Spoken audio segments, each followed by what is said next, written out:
Welcome back, students. In the last two classes, we have learnt about differentiation. In this class, we are going to do the reverse of differentiation, which is called integration. This is Manish Gulati from Happy Model Higher Secondary School at Udhampur, bringing you this lesson. Students, look at this picture. हमने आपके साथ अभी तक सीखा है that derivative of x cube d by dx of x cube is 3x square. So this process जिसमें हमको x cube given हो और हम differentiate करके उसको 3x square बनाएं, this process is called differentiation. Integration is the reverse of differentiation. In integration, the answer of differentiation is the question, and the question of differentiation is the answer of integration. So it is the inverse or the reciprocal of differentiation. Once again, derivative of x cube is 3x square, whereas integration of 3x square with respect to x is x cube plus some constant c. Now look, 3x square is the answer of differentiation and 3x square is the question of integration. The symbol for integration is this curve. This is 3x square is the question. dx से पता चलता है we have to integrate it with respect to x. जैसे यहाँ पर d by dx लिखते हैं symbol of differentiation, वैसे ही the symbol of integration is this sign and dx. किसको integrate करना है? इस function को 3x square and उसका आंसर क्या है? x cube plus constant of integration. क्यों होता है constant of integration? कब होता है? Integration अपने आप में दो types की होती हैं, definite and indefinite. That is all that we will also be studying in today's class. So let's move ahead. So we have said, as in the picture, that integration is the reverse of differentiation. Okay, so let me take you to this picture. So we have said, अगर हमको given होता है एक function f(x), उसको हम operate करते हैं d by dx और f of x का आंसर मान लो कुछ g of x आता है. This process is called differentiation. अगर हमको आंसर ऑफ डिफरेंशिएशन क्वेश्चन बन जाए, g of x क्वेश्चन हो जाए, then the integration of g of x with respect to x लिखते कैसे हैं, पढ़ते कैसे हैं? इसको बोलते हैं integral of gx with respect to x. इसका answer is going to be f of x and this process is called integration.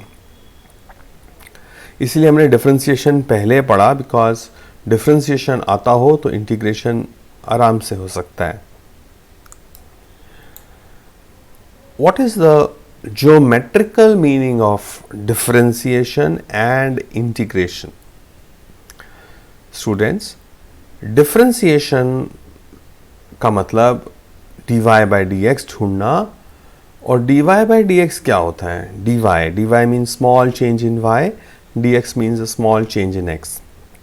तो अगर ये ग्राफ होता हमारे पास, ये पिंक वाला कोई फंक्शन होता, जब हम डेरिवेटिव ढूंढते हैं तो हम dy small change in y upon small change in x ढूंढते हैं. Perpendicular upon base. What is perpendicular upon base? Is tan theta and that is the slope of this line. So derivative का जो geometry का मतलब है ना differentiation का, that is it is the slope of the graph of that function. It is tan theta. तो slope अगर मैं दो ग्राफ्स दे दूं आपको A और B, तो किसकी स्लोप ज़्यादा है?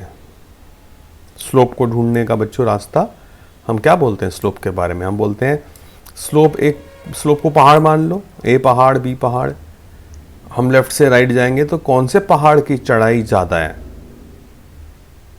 किस पहाड़ में स्लोप ज़्यादा है? तो आंसर है बी, बी की स्लोप ज़्यादा है। बी में ऊपर ज़्यादा जाते हैं, आगे कम जाते हैं। ए में आगे ज़्यादा जाते हैं, ऊपर कम जाते हैं।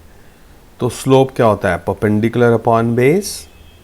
तो slope of A is less than that of B. तो ये तो हुआ फिजिकल और ज्योमेट्रिकल मीनिंग ऑफ डिफरेंशिएशन। इसी तरह से लेट अस अंडरस्टैंड कि जो इंटीग्रेशन हम करते हैं, integration of some function F X with respect to X, F X D X, वो क्या होता है? मान लो ये ग्राफ है कोई किसी फंक्शन का, या ब्लैक ग्राफ। तो जो इंटीग्रेशन का जो आंसर आता है that is numerically equal to the area under that graph.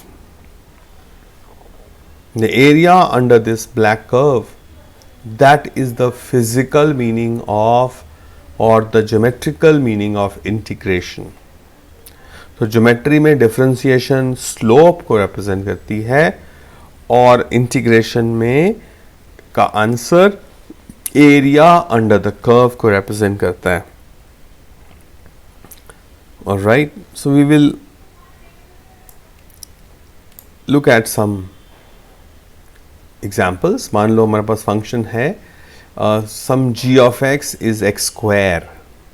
X square का ग्राफ तो ऐसा एक पैराबोला होता है।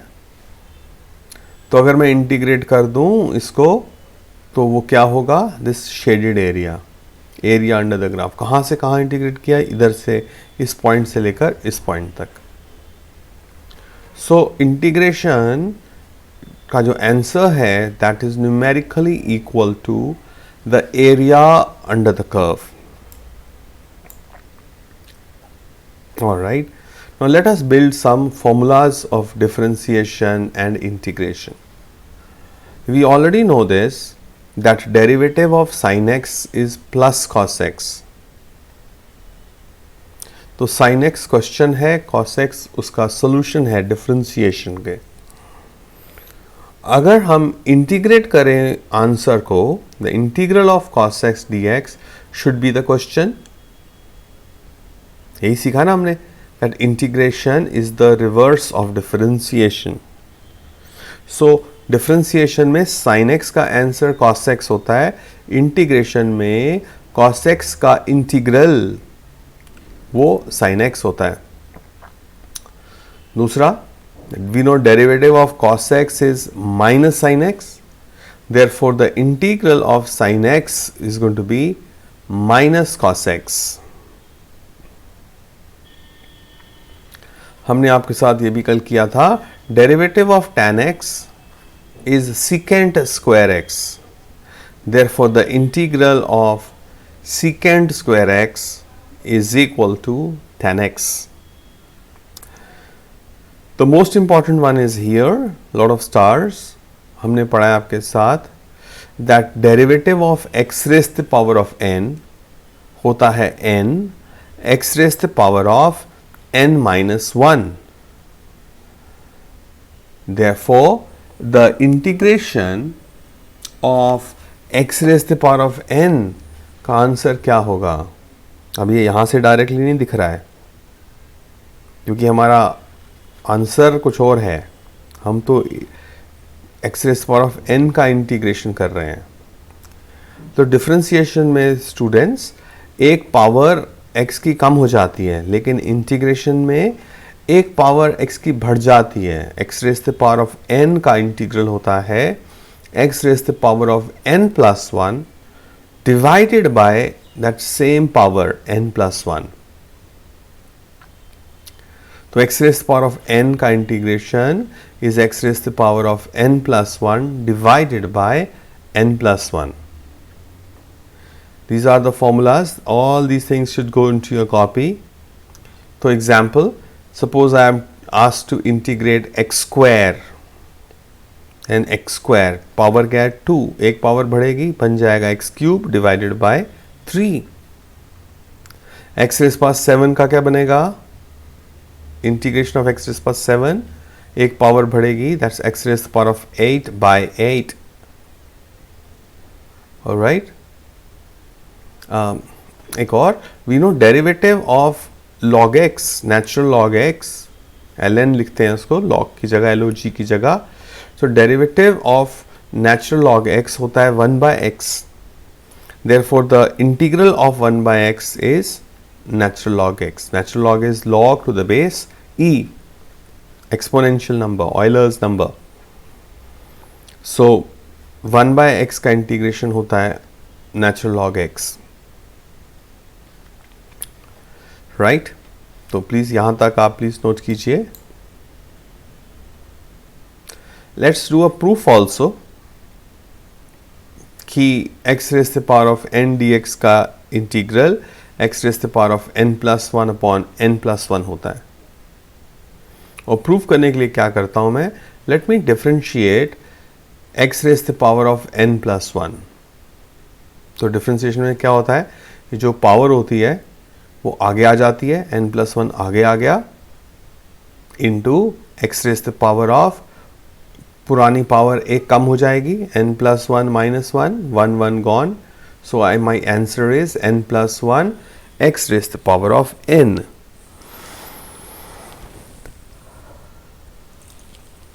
अब हम क्या करते हैं, ये n प्लस 1 जो है हमारे पास, उसको हम क्रॉस मल्टीप्लाई कर देते हैं. इस n प्लस 1 को हम इधर ले आए तो क्या आ गया, d by d x of x raise to the power of n plus 1 divided by n plus 1. और क्या बचा, यही बचा x raise to the power of n. तो इसका मतलब the derivative of x raise to the power of n plus 1 upon n plus 1 is x raise to the power of n. इस process को बोलते हैं differentiation. Integration is opposite, and उस concept के हिसाब से integration of x raise to the power of n will be x raised to the power of n plus 1 divided by n plus 1. So right, आइए इस formula को और use करें. What is integration of x dx? x dx का मतलब x raised to the power of 1 dx. इसकी power 1 है, answer में क्या हो जाएगा, पावर बढ़ जाएगी एक, एक्स स्क्वायर डिवाइडेड बाय 2. तो x dx का answer is x square by 2. What is the integration of dx और 1 dx? इंटीग्रेशन ऑफ 1 dx, 1 को लिख सकते हैं हम x raise to the power of 0, because anything raise to the power of 0 is 1. तो अब question की पावर है 0, आंसर में एक पावर बढ़नी चाहिए, तो 0 plus 1 upon 0 plus 1, that's x raise to the power of 1 upon 1, and that is x. बहुत काम का. Integral of dx is equal to x. Right, now let's C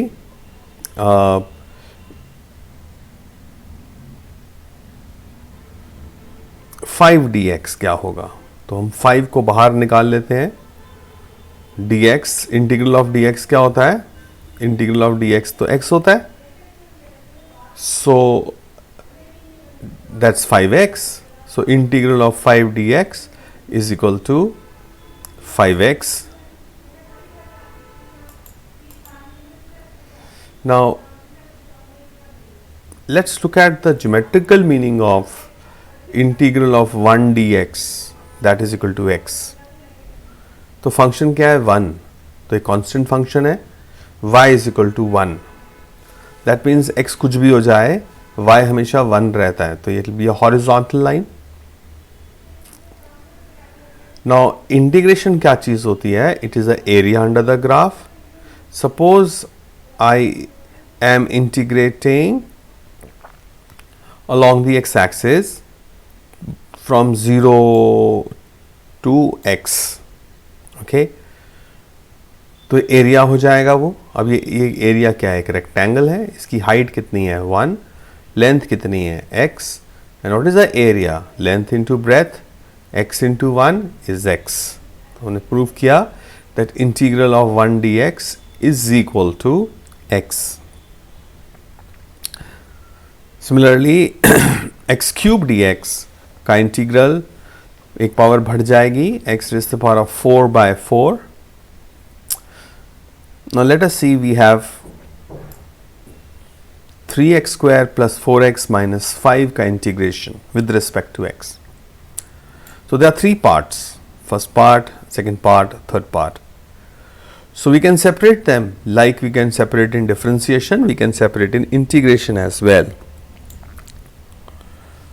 So we have constant को बाहर निकाल लो, 3x square dx plus 4 बाहर integral x dx minus 5 बाहर integral dx और x rays power of 0।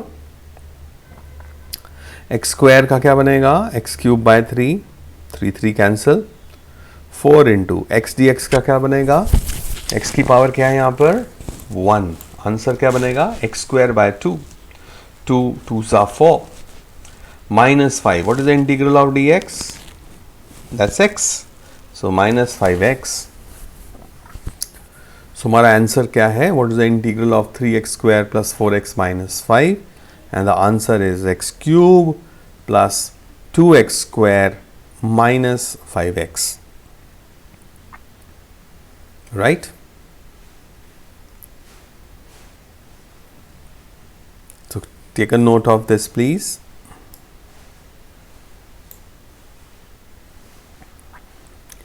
We said there are two types of integration. दो तरह की integrations होती हैं, एक को हम बोलते हैं indefinite integration, एक को हम बोलते हैं definite integration. अभी तक हमने आपके साथ की है indefinite integration. That means x square dx का आंसर x cube by 3. तो इसमें क्वेश्चन भी x में होता है और आंसर भी x के फॉर्म में ही होता है। ऐसे को हम बोलते हैं इनडेफिनेट इंटीग्रेशन। एक और तरह की इंटीग्रेशन हमारे पास होती है जिसको हम बोलते हैं definite integration. Not definite integration के अंदर बाउंड्रीज ऑफ इंटीग्रेशन मालूम होती है। देखो ये फंक्शन है मेरा y equal to x square. जब मैं बोलता हूँ what is the integral of x square, तो इनडेफिनेट में आंसर तो आता है एक्स क्यूब बाय 3। तो ये भी एक अलजेब्रा है।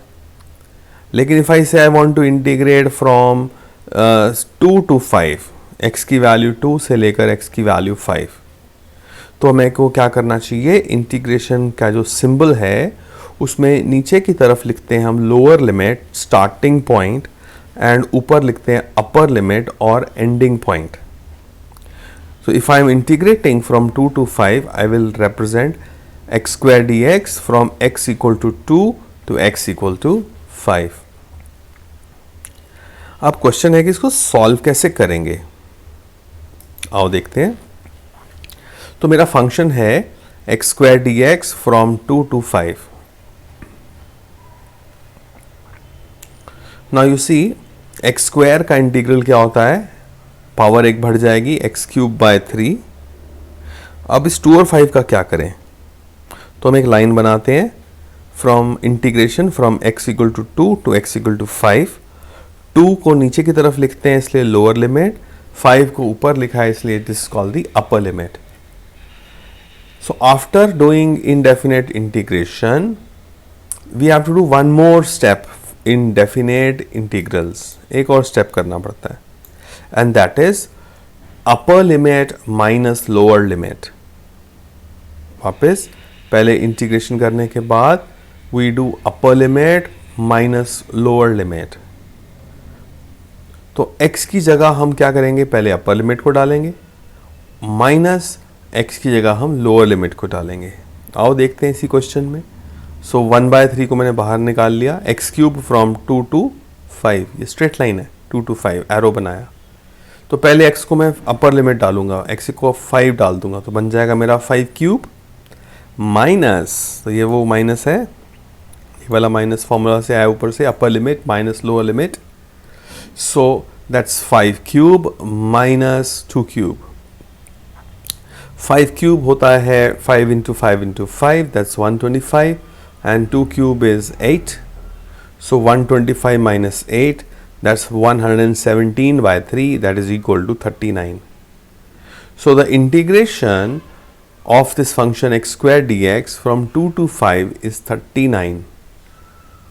और क्योंकि इंटीग्रेशन का आंसर किसके इक्वल होता है, एरिया के, इसलिए इसके यूनिट्स भी हम बोल देंगे स्क्वायर यूनिट्स.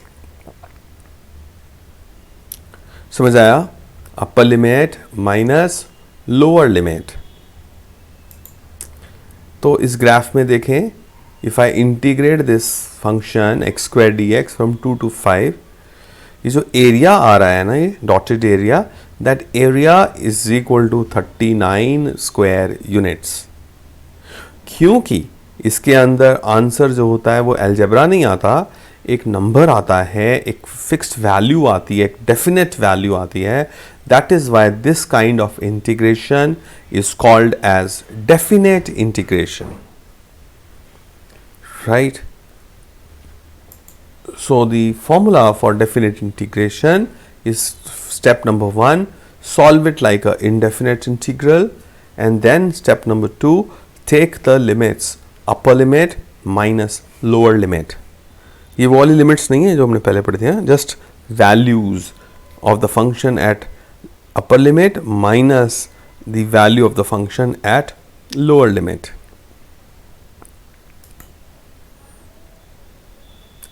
आइए, let's do one more question of definite integration. I have a function, and that question is x square plus 3x minus 5 dx from minus 2 to plus 3. तीन पार्ट्स में तोड़ देंगे इसको हम. x square dx from minus 2 to 3, 3 बाहर, x dx from minus 2 to 3, minus 5 integral dx from minus 2 to 3. मुझे कौन बताएगा? What is the integration of x square? That's x cube by 3. Integration of x, x square by 2. Integration of dx is x. और अब हमने integration का sign ख़त्म हो गया, इंटीग्रेशन कर ली ना, अब इस साइन को नहीं बनाना, बट ये लाइन बनाई है बाद में, वो भी -2 से 3, -2 से 3, -2 से 3. कौन सा लिमिट माइनस कौन सा लिमिट? अपर लिमिट माइनस लोअर लिमिट. तो लेट अस फर्स्ट पुट 1/3 बाहर. एक्स क्यूब की जगह मैं पहले लिखूंगा upper limit 3 cube minus of -2 cube plus 3/2 बाहर. एक्स की जगह पहले अपर लिमिट 3 स्क्वायर माइनस -2 का स्क्वायर, -5 बाहर. upper limit is 3 minus of -2. You have to be very careful regarding plus minus. Now we know -2 का क्यूब तो -8 होता है, और ये बाहर वाला एक माइनस है, minus into minus plus. So 27 plus 8 will become 35, 1/3 of 35. Second part को देखो, 3 square is 9 minus square of negative number भी प्लस होता है, प्लस इंटू माइनस माइनस हो जाएगा. 9 minus 4, that's 5, and 5 3s are 15/2. यहाँ पर देखो 3 minus of -2, minus into minus plus, 3 plus 2 5, so we have 5 5s are 25. So we solve this and we get our answer as minus 5.81 square units. Integration का answer negative भी आ सकता है.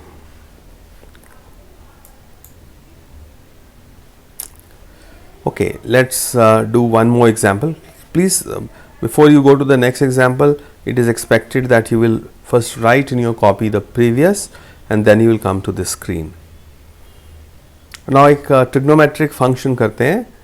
Suppose I have a function sin theta and I am integrating with respect to theta, d theta, and limits are from 0 degree to 180 degrees. We know the integral of sin theta क्या होता है? That's minus cos theta from 0 to 180, upper limit minus lower limit. ये minus बाहर रखो, I have cos 180 minus cos 0 degrees. अब cos 180 कितना होता है? ये मैंने ग्राफ बनाया है cos का. cos 0 1 होता है, cos 90 0 होता है, cos 180 माइनस 1 होता है, एंड सो ऑन. ये ट्रिग्नोमेट्री जब पढ़ाया था मैंने आपको ग्राफ्स कराए हैं. किसी ने अगर वो नहीं देखा है तो please go to the playlist trigonometry and do study. So here negative बाहर, cos 180 degrees minus cos 0 degrees. cos 180 यहाँ से देख सकते हैं, दैट्स -1. ये तो माइनस इस फॉर्मूला का है. एंड cos 0 कितना है? 0 डिग्रीज पे cos की वैल्यू +1, तो minus into plus will be minus. So you have -1 and -1 -2. एक बाहर माइनस है, minus into minus is plus, so overall answer is +2, which means that integration of this function sin theta d theta from 0 to 180 is equal to 2. Geometrically sin theta का graph बच्चों ऐसा होता है. तो इसका मतलब ये जो एरिया है 0 से 180, this area is equal to 2 square units. 2 square units. Right? So that is how you integrate a trigonometric function. Definite integration कर रहे हैं. All right. One more learning. Suppose we have to integrate a compound function, मतलब function के अंदर function, and the question is y is equal to sine of 7x. We have to integrate this. So what is the rule? We have to see the levels that are there. So we say are two levels. एक trigonometric function है sine, उसके अंदर एक algebraic function है. एक outer function is trigonometry, that's sine, and the inner function is algebra 7x. Rule है is integration of the outer function divided by derivative of the inner function. फिर से समझिए, इसको इंटीग्रेट करना हो तो दोनों इंटीग्रेशन भी और डिफरेंशिएशन दोनों यूज होती हैं. तो रूल है integral of the outer function divided by the d by d x of the inner function. We know sine का इंटीग्रल होता है माइनस कॉस. 7x को 7x ही लिख देंगे. सिर्फ बाहर वाले के साथ हम छेड़खानी कर रहे हैं, साइन के साथ. इनर फंक्शन के साथ छेड़खानी अभी नहीं कर रहे हैं. सो साइन 7x का बन जाएगा minus cos 7x divided by derivative of inner function that is 7x. 7 बाहर, d by d x of x, ये तो 1 होता है. सो हमारा आंसर आ गया integration of sine 7x dx is minus 1 by 7 cos 7x.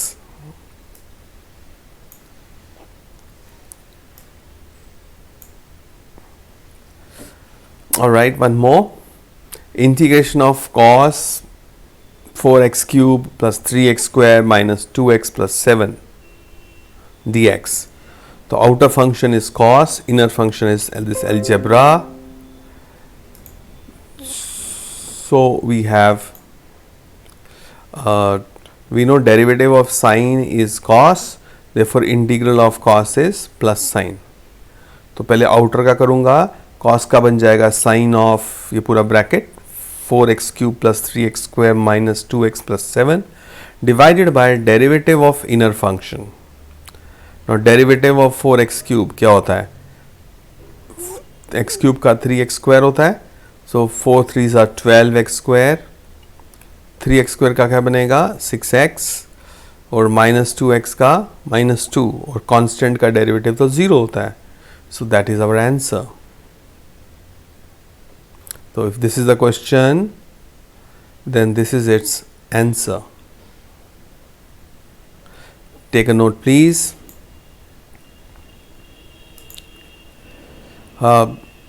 One more thing that we will talk here is किस तरह की इंटीग्रेशन हमको देखने को मिलती है in physics, और may be let's just study this. Integration तो आती रहेगी, रोज़ पढ़ा करेंगे हम इंटीग्रेशन, हमको पहले रूल्स सीखने हैं। एक एक्सपोनेंशियल फंक्शन के बारे में भी सीख लें। अगर हमारे पास फंक्शन है कोई y is equal to e raise to the power of x, so derivative of e raise to the power of x is e raise to the power of x। Okay, अगर ऊपर की power सिर्फ simple x है। उसी तरह से integration of e raise to the power of x dx is also e raise to the power of x। तो derivative and integral of e raise to the power of x is e raised to the power of x itself, where e is an Euler's number 2.718 dash dash dash.